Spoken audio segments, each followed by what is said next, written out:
নমস্কার, good morning. এক ফোনে বাংলায় আপনাদের সকলকে স্বাগত। আপনাদের সঙ্গে রয়েছে আমি জুনেল। আর এক ফোনে বাংলায় শুরুতে আমরা যে খবরের দিকে নজর রাখবো, দিমাগি নকশালদের বিরুদ্ধে সার্জিক্যাল স্ট্রাইক এবিভিপির। গতকাল দফায় দফায় সংঘর্ষের পর এবার চড়া হুঁশিয়ারি এবিভিপির। যাদবপুর বিশ্ববিদ্যালয়ে সার্জিক্যাল স্ট্রাইকের হুঁশিয়ারি এবিভিপির। আরো একবার আপনাদের জানাই, দিমাগি নকশালদের বিরুদ্ধে সার্জিক্যাল স্ট্রাইক এবিভিপির।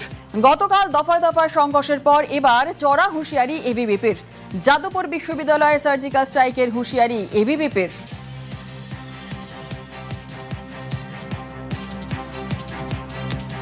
নিখিল দাস আমাদের যে যাদবপুর ইউনিটের প্রেসিডেন্ট, তাকে ছোট জাত, অস্পৃশ্য জাত বলে যেভাবে আক্রমণ এই বামপন্থীরা, ডিএসএফ, আইএসএ, এসএফআই মিলে করেছে, আজকের দিনে পশ্চিমবাংলার মাটিতে জাত তুলে কোনো এক ছাত্রের ওপরে তা আক্রমণ করছে। এরা যারা মেকি সেকুলারিজমের কথা বলে, মেকি দলিত প্রেমের কথা বলে, তাদের বিরুদ্ধে আজকে থেকে আমাদের লড়াই শুরু হলো। সকাল 11টার সময় যাদবপুর থানা থেকে বিপুল সংখ্যায় হাজার হাজার ছাত্রছাত্রীরা যাদবপুর 4 নম্বর গেটেতে গিয়ে বামপন্থীদের দমন করার ব্যবস্থা করবে। এই যে দিমাগি নাকসাল, মনে নাকসাল, যে জায়গায় নাকসাল, বামপন্থী, অতি বামপন্থী, লঘু বাম, মধ্য বাম, ঝান্ডু বাম, সবকে এই যাদবপুর ক্যাম্পাস থেকে আমরা নির্মূল করে দেব। প্রধানমন্ত্রী যে কথা বলছেন ডিমাগি নকশাল, এই ডিমাগি নকশালদের কফিনের শেষ প্রতার কাজ আজ থেকে শুরু হলো। যেভাবে ছত্তিশগড়ে অমিত শাহ এদেরকে দমন করে, এটা এদের জন্য সঠিক উপায়। যাদবপুরে আমরা সার্জিক্যাল স্ট্রাইক করে এদেরকে দমন করব। গতকাল দফায় দফায় সংঘর্ষের পর এবার চড়া হুঁশিয়ারি এবিভিপির। যাদবপুর বিশ্ববিদ্যালয়ের সার্জিক্যাল স্ট্রাইকের হুঁশিয়ারি এবিভিপির। এবং আপনাদের জানিয়ে রাখি যে আজ বেলা 11টায় যাদবপুর চলো অভিযান এবিভিপির। কি তথ্য উঠে আসছে, কি খবর পাওয়া যাচ্ছে, আরো বিস্তারিত জানাবে আমাদের সঙ্গে রয়েছেন আমাদের প্রতিনিধি রৌনক। সরাসরি চলে যাব রৌনকের কাছে। রৌনক, আজ বেলা 11টায় যাদবপুর চলো অভিযান এবিভিপির, কি জানতে পারছো? দেখো, একেবারেই গোলপার্ক মোড় থেকে যাদবপুর পর্যন্ত তাদের এই অভিযান কেন? কারণ গতকাল রাতে দেখা গেছিল যে দফায় দফায় উত্তেজনা ছাড়া এই যাদবপুর বিশ্ববিদ্যালয়। অভিযোগ কি ছিল? অভিযোগ ছিল যে কোনো ছাত্র সংসদ নির্বাচন হয়নি, কোনো ছাত্র নির্বাচনে কোনো ইউনিট ঠিক হয়নি। সেই জায়গায় দাঁড়িয়ে এসএফআই এবং যাদবপুরে যে বাম ছাত্র সংগঠনগুলি রয়েছে, তারা একটি জেনারেল বডি মিটিং ডেকেছিল। এবিভিপির তরফ থেকে প্রতিবাদ করা হয় যে কোনো রকম ছাত্র সংসদ নির্বাচন এখনো পর্যন্ত হয়নি, তাহলে এই জেনারেল বডি মিটিং ডাকার তাদের অধিকারকে দিয়েছে। এই প্রতিবাদ করাতেই এবিভিপির ওপর চড়া হয় এসএফআই এবং বাম ছাত্র সংগঠনগুলি, এমনটাই অভিযোগ। তাদেরকে বেধড়ক মারধর করা হয়। প্রায় 6 থেকে 7 জন তাদেরকে পাশে একটি স্থানীয় বেসরকারি হাসপাতালে ভর্তি করা হয়েছে এবং তারা এখনো পর্যন্ত চিকিৎসাধীন। সেক্ষেত্রে দেখা গেল যে কি না, তাদের অভিযোগ যেটা জেনারেল বডি মিটিং কেন হচ্ছে সেটার এক প্রতিবাদ করতে গিয়ে কার্যত মারধর করা হয় তাদেরকে। এবং গতকাল রাতেই স্থানীয় বিধায়ক সর্বরী মুখার্জি তিনি ঘটনাস্থলে আসে। তারপরে ছাত্ররা এবং সর্বরী মুখার্জি তারা যাদবপুর থানার সামনে গিয়ে বেশ কিছুক্ষণ বিক্ষোভ দেখান এবং পরবর্তীতে এই আজ মিছিলের ডাক দেওয়া হয়। গোলপার্ক থেকে সকাল 12টা থেকে মিছিল শুরু হওয়ার কথা এবং যাদবপুর বিশ্ববিদ্যালয় পর্যন্ত সেই মিছিল আসবে। তোমায় তার আগে ছবিটা দেখাবো। ঠিক যাদবপুর বিশ্ববিদ্যালয়ের যে 4 নম্বর গেট, তার বাইরে কিন্তু পুলিশ মোতায়েন করা হয়েছে। অর্থাৎ কোনো রকমভাবে যাতে কোনো অপ্রীতিকর পরিস্থিতি তৈরি না হয় বা কোনো রকম যাতে উত্তেজনা না ছড়ায়, কারণ গতকাল রাতে দফায় দফায় উত্তেজনা ছড়াচ্ছে। গতকাল দফায় দফায় উত্তেজনা ছড়িয়েছে। আমরা এখন সেই ছবি আপনাদেরকে দেখাবো। গতকালও কিন্তু উত্তপ্ত হয়ে ওঠে ক্যাম্পাস চত্বর, যাদবপুর ক্যাম্পাস চত্বর রীতিমতো উত্তপ্ত হয়ে ওঠে গতকাল। আর এরই প্রতিবাদে আজ বেলা 11টায় যাদবপুর চলো অভিযান এবিভিপির। শুধু যাদবপুর চলো অভিযান এবিভিপির নয়, পাল্টা আজকে পথেও কিন্তু বামপন্থী ছাত্র সংগঠনও থাকছে। অর্থাৎ একই সময় আজ জোড়া কর্মসূচি। স্বাভাবিকভাবেই কিন্তু চড়া পারদ, সতর্ক থাকছে প্রশাসন। আর এবারে গতকালের ছবি আপনাদের দেখাবো, গতকাল রাতের ছবি। গতকাল রাতে দিমাগি নকশালদের বিরুদ্ধে সার্জিক্যাল স্ট্রাইক এবিভিপির। গতকাল দফায় দফায় সংঘর্ষ এবং সেই সংঘর্ষের ছবি দেখছেন, গতকাল রাতের ছবি।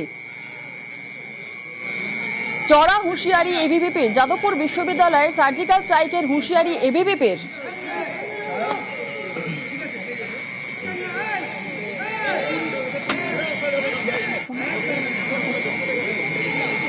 গতকাল সংঘর্ষের পর রাতেও দফায় দফায় উত্তপ্ত ক্যাম্পাস। বাম ছাত্র সংগঠনের বিরুদ্ধে হামলার অভিযোগ। আর রাতেই যাদবপুর বিশ্ববিদ্যালয়ে পাল্টা প্রতিবাদে এবিভিপি। পড়ুয়াদের অরবিন্দ ভবনে আটকে বাইরে আগুন। যাদবপুর থানার সামনে বিক্ষোভ এবিভিপির। আর সেই বিক্ষোভে সামিল বিজেপি বিধায়ক সর্বরী মুখোপাধ্যায়। এবিভিপির অভিযোগ, সাধারণ সভায় ডেকে হামলা চালায় এসএফআই, ডিএসও, ডিএসএফ। যাদবপুর বিশ্ববিদ্যালয় এবিভিপি সভাপতির উপরেও হামলা চালানো হয়। এবিভিপি এনএসএফ এর বিরুদ্ধে পাল্টা অভিযোগ। পেটসুট বহিরাগত এনে ইট বৃষ্টি আগুনের অভিযোগ। যাদবপুরের মাটিতে বাদাম চলবে না, চলবে না, চলবে না। জুতার চামড়া উড়িয়ে দেব আমরা। ভাই দেখেন না, এবিভিপি ক্ষমতা, দেখেন না, এবিভিপি ক্ষমতা। নাই নাই নাই নাই মুরাবাদ। Shame shame shame shame. জিন্দাবাদ জিন্দাবাদ জিন্দাবাদ জিন্দাবাদ। আক্রমণ হলো কেন? এসে ভাই জবাব চাই, জবাব দাও, জবাব চাই, জবাব দাও।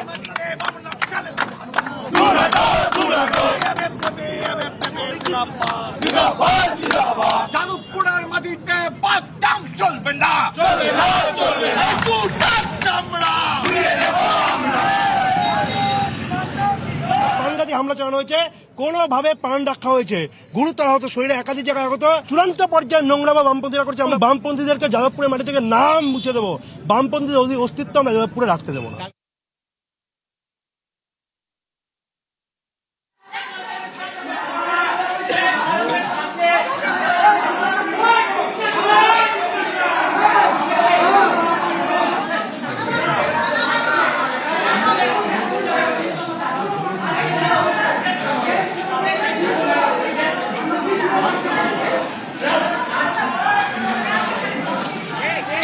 দফায় দফায় রণক্ষেত্র যাদবপুর বিশ্ববিদ্যালয়। যাদবপুরে হামলা পাল্টা হামলায় তুঙ্গে তরজা। আর এই হামলার অভিযোগ খারিজ এবিভিপির এবং বাম দুপক্ষের। পরস্পরকে দোষারোপ এবিভিপি বাম দুপক্ষের।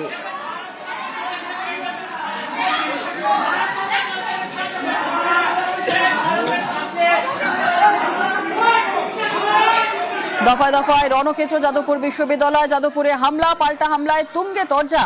আর এই হামলার অভিযোগ খারিজ এবিভিপি বাম দুপক্ষেরই। পরস্পরকে দোষারোপ এবিভিপি বাম দুপক্ষের।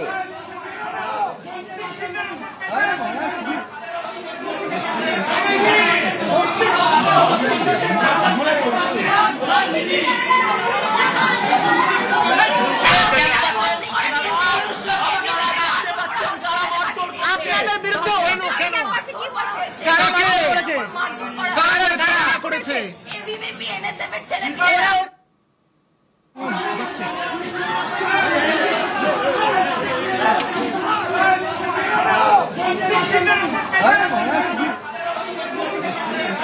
কেউ তাণ্ডব চালায়নি, এগুলো ফালতু কথা। কেউ কিচ্ছু হয়নি, যা হয়েছে নিজেদের অন্তর্দ্বন্দ্ব, ডিএসএফ এসএফআই এর মারামারি। আমাদেরকেও ক্যাম্পাসের ভেতর ঢোকেনি, ভাঙচুর করতে আমাদের এবিভিপির পদাধিকারী কাউকে দেখেছেন? কাউকে দেখেননি।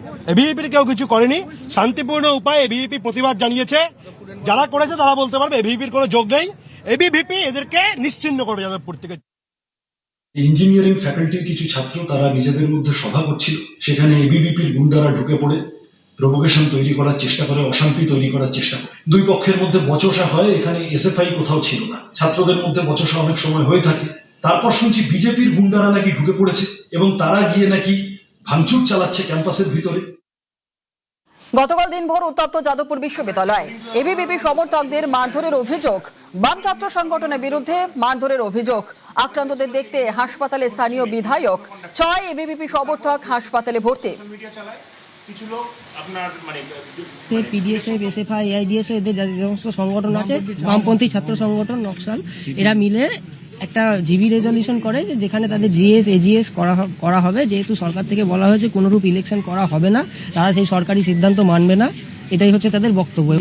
ইউনিয়ন করতেই হয়, তাহলে এইখানে লং লিস্ট ডিএসএফ যে কথা লেখা আছে ইউনিয়ন রুমে, সেগুলো মুছো। তাই এটা আমি যখন কথাটা বলি আমি যখন কথাটা বলি দীপ্তিমান তখন হঠাৎ করে বলে ওঠে জয় শ্রীরাম বলে। এই জয় শ্রীরামের কথাটা শুনে ওরা, আমি যেহেতু কথা বলছি, আমাকে ধাক্কা দেয় এবং এর পেছনে একটা পিলার ছিল, আমি পুরো পড়ে যাই, চশমাটা ছিটকে যায়। 70-80 জন ছিল। তারপর যখন আমাদের মারধর করতে আসে তারা মোটামুটি আনুমানিক 20 জন ছিল এবং তার মধ্যে কয়েকজনকে আমরা আইডেন্টিফাই করেছি। তারা এই ডিএসএফ, পিডিএসএফ, এসএফআই, ডিওয়াইএফআই, নকশাল জন ছিলাম, ওখানে 6 জনকেই মারা হয়। তারপর তো আমরা সেইভাবে কোনো মতে বেরিয়ে আসি বলে, তাই না হলে তো আমাদেরকে বিয়ে করতো। এবং ওখানে শুধুমাত্র 2টি দাদা এবং তারা আমাদের একটু বন্ধু সম ছিল বলে আমাকে কথার মাধ্যমে বার করে দেয় তারা। একদম 1 ঘন্টার মধ্যে অনির্বাণ, সাগ্নিক সরকার, অলিভ দাস, রহমান মল্লিককে যাদবপুর থানায় সারেন্ডার করতে বলুন। আমি কিন্তু জুটাকে হুঁশিয়ারি করলাম, টিচার্স ইউনিয়ন আপনারা মদত করছেন, আপনারা দেশ বিরোধী এই সমস্ত সংগঠনগুলোকে, টুকরে টুকরে গ্যাংগুলোকে আপনারা মদত করছেন। আপনারা, আমি কিন্তু হুঁশিয়ারি দিলাম, যাদবপুরে এগুলো সহ্য করব না। সৃজন, আপনি যদি এই 4 জনকে 1 ঘন্টার মধ্যে যাদবপুর থানায় হাজির করতে পারেন ভালো, সারা রাত তাণ্ডব চালাবো আমি। কোথায় লুকিয়ে রাখবেন? কটা ছেলে আপনাদের বলুন? গোটা যাদবপুর এক হয়ে গেছে, কটা ছেলে আপনাদের? কজনকে পারবেন বাঁচাতে?